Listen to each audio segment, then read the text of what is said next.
falar hoje, nós vamos falar sobre refluxo no neném. Exato. Eu primeiro preciso saber, o que é o refluxo? Já, então, como o próprio nome já diz, Ed, fluxo seria um caminho. O refluxo é quando esse caminho fica invertido. Então, o alimento, quando nós nos alimentamos, a gente engole, o alimento passa pelo esôfago, que seria um canalzinho entre a boca e o estômago, e chega no estômago, existe uma válvulazinha que fecha. Ou seja, o refluxo ele faz que vai, mas não vai. Ele vai, mas ele volta. Ele vai, mas volta. Exato. E nesse retorno, a gente chama de refluxo, e ele pode vir acompanhado de vários sintomas, como por exemplo a azia, que no adulto é muito comum, a gente sabe reclamar disso, né? Estou com queimação, está ardendo essa região. Isso seria azia proveniente de um refluxo de alimento. E no neném, como que acontece no neném?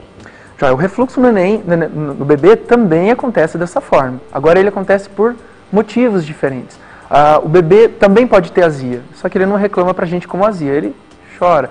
A criança pode chegar a vomitar, por exemplo, quando esse refluxo é bastante importante.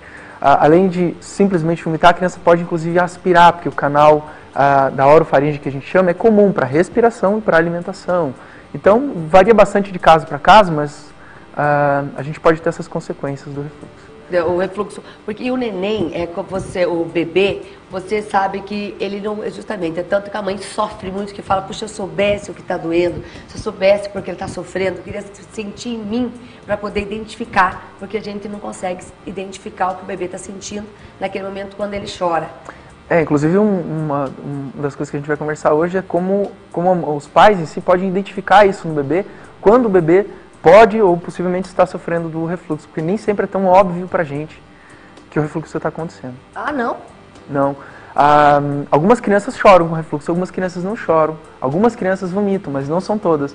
Algumas crianças apresentam um refluxo que a gente chama de refluxo oculto. Seria o refluxo que acontece quando não tem vômito e não tem, às vezes, choro da criança. Tem sintomas respiratórios. Aí você vai confundir com uma gripe, às vezes, da criança, mas é aquela gripe ou aquela tosse que continua durante muito tempo, mas ela é ocasionada por esse pouquinho de refluxo, um pouquinho que volta, acaba entrando no pulmão, ou simplesmente ativa o teu corpo e fala, pode entrar para o pulmão. Então o pulmão causa reações que resultam em sintomas que parecem gripe, parecem... E não é, e é o refluxo. E na verdade é o refluxo. E com que idade as crianças começam a apresentar sinais que tem refluxo, geralmente? Então, as crianças, elas podem desde o nascimento apresentar esses sintomas, até o primeiro mês de vida é onde é mais comum. E por que logo ao nascer? Porque a gente entende que uma das possíveis causas do refluxo no bebê pode ser o próprio parto, o próprio movimento de retirar a criança da barriga da mãe. E hoje em dia, a gente sabe que mais de 90% dos partos que são feitos no Brasil, especialmente, que é o país que mais faz parto cesárea, no mundo, é o Brasil. Então, mais de 90% dos partos são cesárea. E o parto cesárea ele é mais traumático para o bebê, porque ele não tem, por exemplo, a gravidade ajudando o bebê a sair, não tem a força da contração do útero e da mãe para ajudar o bebê a sair. Então, a força quem faz é o próprio médico que vai fazer o parto. Então, essa tração pela cabeça a gente entende que seja muito agressivo e eventualmente pode causar essas tensões que vão resultar para frente numa irritação do estômago e o refluxo propriamente dito. Nossa, você comentou agora que mais de 90% dos partos no Brasil é cesárea? Exatamente.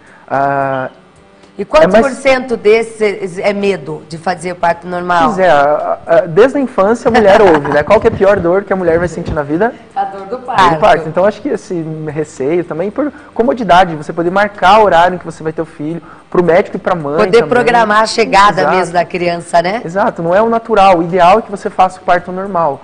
Mas, hoje em dia, é uma escolha, às vezes, do médico e da mãe também. É o conjunto da conversa que vai resultar na escolha, né? Sim. Mas, por causa desse motivo do parto cesárea ser muito mais frequente, a gente encontra cerca de 90% a 95% dos casos de refluxo em bebê na clínica são de partos cesárea também. E o bebê, quando ele tem refluxo, isso pode causar cólica também? Então, ou não tem nada a ver uma coisa com a outra? Tem a ver. Então, qual que é o mecanismo que a gente entende, os dois mecanismos que a gente entende de por que o refluxo acontece no bebê? O primeiro deles seria essa tensão que é gerada na hora de retirar o bebê da barriga da mãe, pode gerar uma tensão nessa base da cabeça, por onde sai um nervinho, que a gente chama de nervo vago. Esse nervinho vago é quem controla o estômago, praticamente a contração e secreção de ácidos ali é mediada e controlada por esse nervinho. E ele também controla o intestino. Quer dizer que você pode ter sintomas no estômago, aí a azia da criança, isso é explicado, os vômitos, e você pode ter no intestino esse sintoma, e no intestino vai resultar em cólica. Então a criança pode só apresentar ou apresentar muito mais forte a cólica do que a própria, só que a causa do problema é a mesma. E a filosofia da osteopatia é sempre essa, a gente tratar a causa e não tratar uma consequência. Porque o que seria tratar a consequência? Às vezes com medicamento. E o medicamento às vezes não resulta num eficiente tratamento. Alivia, mas não trata efetivamente o problema. E como que pode ser tratado o refluxo do bebê? Tá, então, o medicamento, como eu acabei de falar, então existem medicamentos que fazem o quê? Para evitar que o alimento volte, você pode acelerar o esvaziamento do estômago do bebê. Então você dá um medicamento que acelera essa mobilidade. Ou então, você pode dar um remédio que é sintomatológico. Como o adulto toma um omeprazol, existe um omeprazol para o bebê, que é mais fraco, mas ele também alivia a azia do bebê, ele limita a secreção do ácido, na verdade, né? Que volta para o esôfago. Porque o omeprazol, até que o adulto toma, ele tem que tomar essa medicação durante muito tempo, né?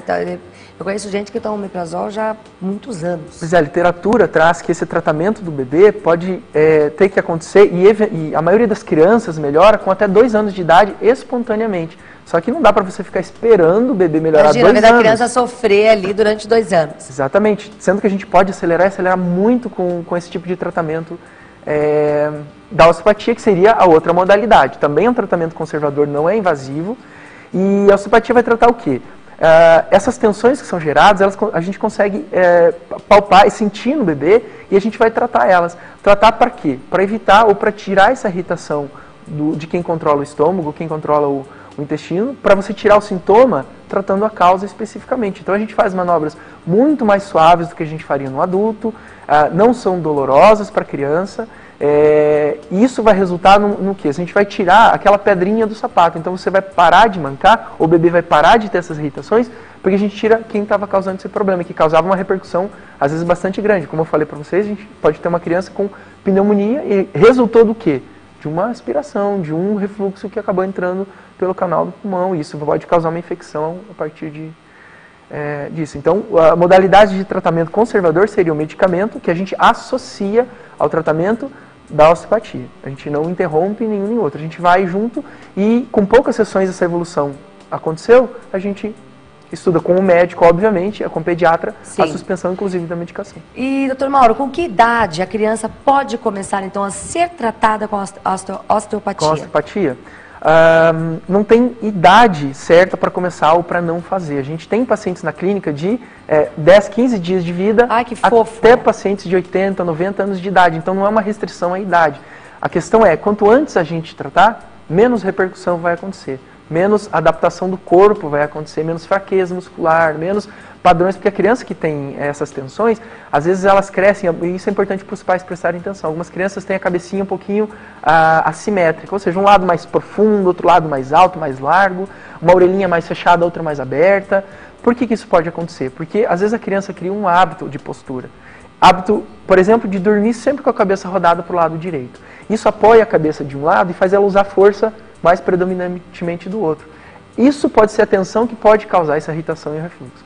E pode alterar o crescimento da própria cabeça da criança. Então isso pode ser um sinal de que não que a criança tem problema de refluxo, mas que eventualmente pode acontecer o refluxo e pode acontecer ainda alterações da postura. A criança crescer com escoliose, que é uma alteração postural comum, que é um S na coluna ao invés de ela ser retinha, em decorrência dessa alteração da própria cabecinha do bebê.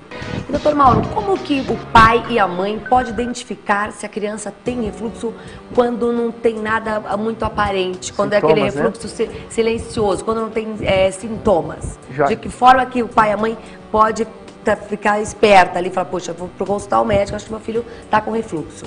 Já, então, isso que você falou é importante. Havendo essa identificação de algum sintoma, um sinal, é importante procurar o pediatra para identificar, porque nem sempre um vômito na criança, por exemplo, vai ser refluxo.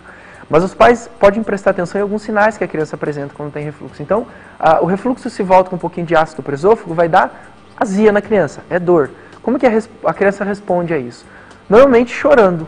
Ou a criança chora antes de mamar porque já está com azia e, no fato de fazer ela mamar, limpa o esôfago e a azia passa. As crianças que são um pouquinho maiores, que já falam, são crianças que costumam pedir muita água, para beber água, porque a água também, entre aspas, lava o esôfago, tira o ácido dessa região e a criança tem alívio dessa sensação. Então a criança passa a beber muita água, que pode ser confundido, inclusive, com diabetes na criança. E criança que bebe muita água também pode ser um sinal. É importante procurar o pediatra para identificar.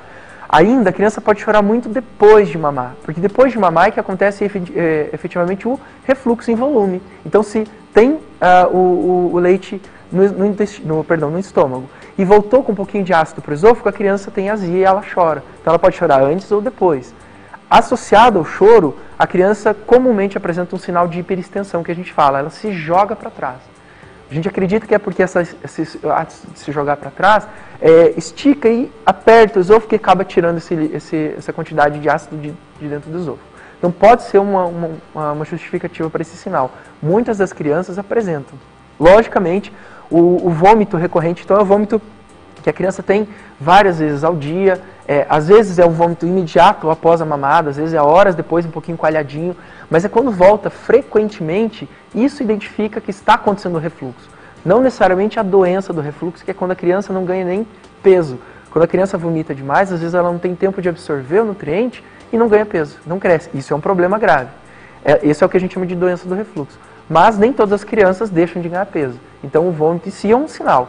A criança está vomitando demais, pode ser o refluxo, pode ser em consequência de tudo isso que a gente falou e também de um desalinhamentozinho que acontece na válvula que fecha o esôfago, vem o esôfago e o estômago. Então essa válvula, se ela não está funcionando muito bem, ela também pode favorecer o vômito. Então são todos sinais, óbvios, sinais que a gente enxerga na criança. Aí tem os sinais que às vezes são um pouquinho mascarados. Existe um refluxo que a gente chama de refluxo oculto. Por que oculto? Porque ele não acontece com a criança propriamente vomitando. Ela não aparece no sistema gastrointestinal para a gente. A criança pode apresentar alguns sinais pulmonares. Por quê? Porque quando o refluxo começa a acontecer no esôfago, é uma proteção do nosso corpo, pensar assim, poxa, esse ácido pode entrar para dentro do pulmão. Então, como que o corpo reage? Ele cria uma contraçãozinha do brônquio, da traqueia e dos brônquios no pulmão, pensando assim, se ele querer entrar, eu já estou tampando.